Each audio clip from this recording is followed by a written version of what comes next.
ada yang belum. Nah, nanti setelah Imlek itu nanti semakin pesat. Dan hati-hati, setelah Imlek nanti ke depan itu akan banyak terjadi kecelakaan massal.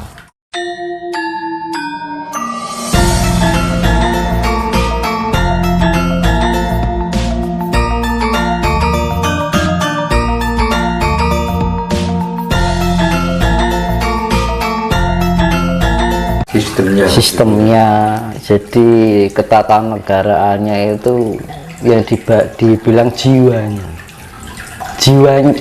dari Majapahit ini bangkit kembali. Jadi istilahnya gini, jadi sifat-sifat yang kemajapahitan ini akan tumbuh kembali sebagai mercusuar dunia tuh. Berarti kalau memang ada indikasi untuk sistemnya Majapahit ini bangkit kembali, tidak menutup kemungkinan seperti Gajah Mada juga akan manipis. Bisa, semuanya, semua raja-raja dari ini hitungannya kan per Masehi ya.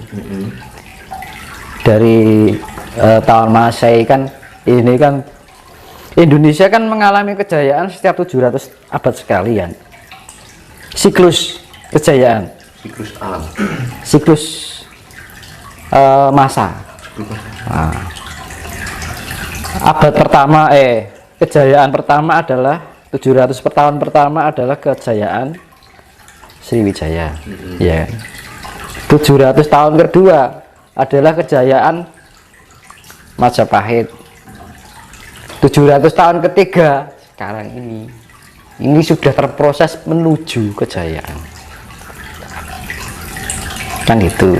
Makanya tidak heran ini adalah masa-masa terakhir dari tahun Masehi, terdapat 3 siklus masa setiap 700 tahun sekali mengalami suatu kejayaan. Abad ke-7, abad ke-14, dan sekarang abad 21. Nah, setelah itu berjalan nanti pesat sekali perkembangannya, terjadi banyak hal-hal yang sifatnya aneh. Itu nanti jiwa-jiwa lampau ini manitis kembali. Ini kalau jenengan bisa melihat gaib, alam maya, kehidupan maya, kan kehidupan maya kan suatu yang sifatnya maya, itu tidak kelihatan astral. Itu melihat jiwa-jiwa itu pada mencari wadah. Ada yang sudah mendapatkan wadah, ada yang belum. Nah, nanti setelah Imlek itu nanti semakin pesat. Dan hati-hati, setelah Imlek nanti ke depan itu akan banyak terjadi kecelakaan massal.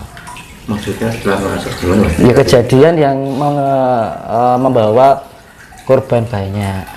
Massal ini misalnya pesawat, kan massal melibatkan banyak orang gitu loh maksudnya. Ya, makanya hati-hati. Jadi disarankan kalau mau kemana itu nyebut Ibu Pertiwi Bapa Angkasa, ya kan? Jadi lebih hati-hati di tahun ini. Nah, bencana yang terjadi akan banyak berkaitan dengan air dan tanah. Untuk tahun ini? Ya, berkaitan dengan gempa atau air atau banjir, entah itu tsunami, nggak tahu kayak. Pokoknya berkaitan dengan air dan tanah. Artinya, jika kita mendekatkan diri dengan alam atau bumi ini, kita akan disayang oleh bumi itu juga. Tapi kalau kita tidak ada pendekatan rasa kasih dengan bumi ini, maka akan disantap oleh bumi itu sendiri. Tadi Mas Dinos kan mengatakan bahwa akan terjadi banyak bencana, bahkan ada musibah kematian massal. Ada nggak tips agar kita ini bisa selamat dari semua bahaya? Itu tadi yang seperti saya bilang itu tadi, pengolahan cipta rasa jiwa dan karsa kita harus ada. Jadi pikiran positif, perasaan positif, aura kita tebaran kasih sayang, perilaku kita lebih pada kesadaran penuh, ya kan. Kita lebih memantaskan diri bagaimana kita harus berperilaku, budi pekerti, luhur, ya. Kalau kita bisa menerapkan itu, nanti kita akan diarahkan oleh alam itu sendiri, karena alam ini juga sedang bekerja, dan leluhur-leluhur yang namanya jiwa lampau ini akan membantu kita di dalam proses pemurnian diri menjadi pribadi yang lebih welas asih, kan gitu. Ini kita frekuensinya sangat besar. Kalau kita berbuat buruk, maka karma buruknya juga akan, roda putaran karmanya akan begitu cepat. Tapi kalau kita berniat untuk menjadi baik, karma kebaikannya juga bergerak begitu cepat. Ya, melek bengi mandi tengah malam itu bagus untuk meningkatkan ionisasi. Wening kita mawas diri, nek wong terus nyawang langit, ibaratnya wong Islam tafakur kan ngono lho. Menata pikiran, menata rasa, menata jiwa, menata karsa kita agar terjadi keselarasan. Nah, di dalam keselarasan itu nanti akan timbul keseimbangan apa ketenangan. Kalau sudah kita tenang, ada keseimbangan. Kalau sudah keseimbangan, timbullah suatu kedamaian, ya kan. Kedamaian itu ada tebaran kasih, kan gitu. Terus ini Mas, terkait dengan banyaknya musibah yang saat ini kan di daerah-daerah kan banyak terjadi musibah bencana alam. Itu kan kalau kita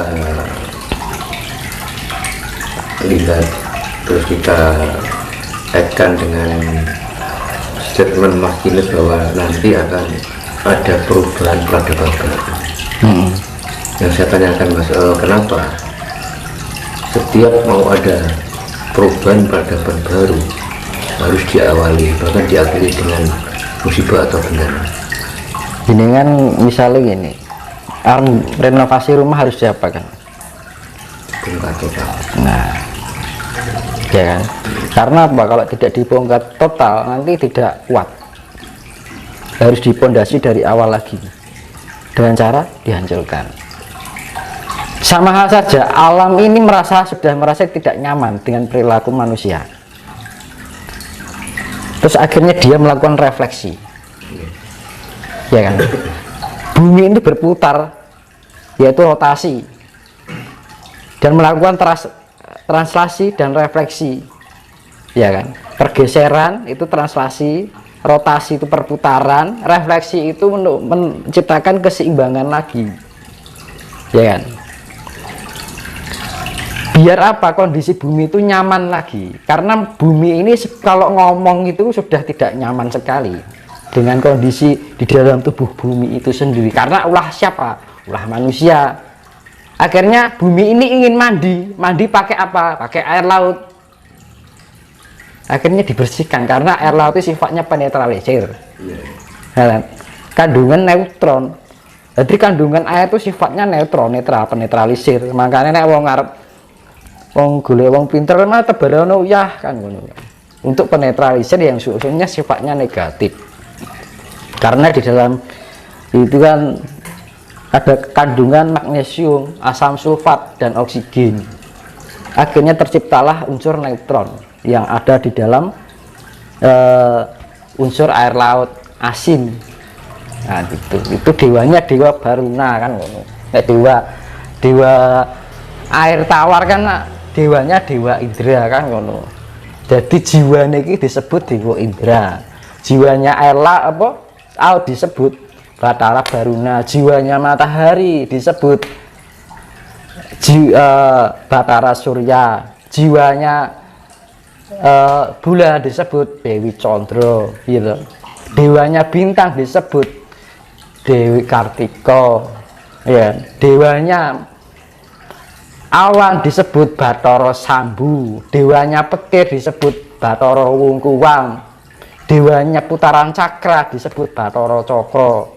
Dewanya waktu disebut Batara Kala. Dewanya magnet ataupun sifatnya kasih asmara, itu dewanya dewa asmara, kan lengkap itu. Nah itu adalah nanti yang menjadi simbol Hastabrata kan itu toh, nanti yang akan dibikin bendera Nusantara itu adalah Hastabrata. Karena apa? Di bumi ini ada kehidupan karena ada kelengkapan dari 8 unsur semesta, yaitu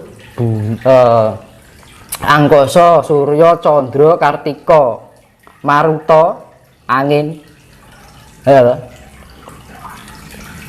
dahana geni, ya, dahana geni, samudra ki banyu, tirta, sama tanah kan gitu, api, dahana kan ngono. Nah, 4 unsur alam dari api, air, angin, bintang, bulan, matahari, dan angkasa ini melengkapi, akhirnya terciptalah kehidupan di bumi ini yang disebut Hastabrata, Hastawolu, Broto, Laku, pergerakan dari 8 unsur alam semesta ini, akhirnya terciptalah kehidupan. Makanya di bumi ini dilengkapi Hastabrata, ada pergerakan dari planet-planet itu, ada pergerakan rotasi, translasi, dan refleksi.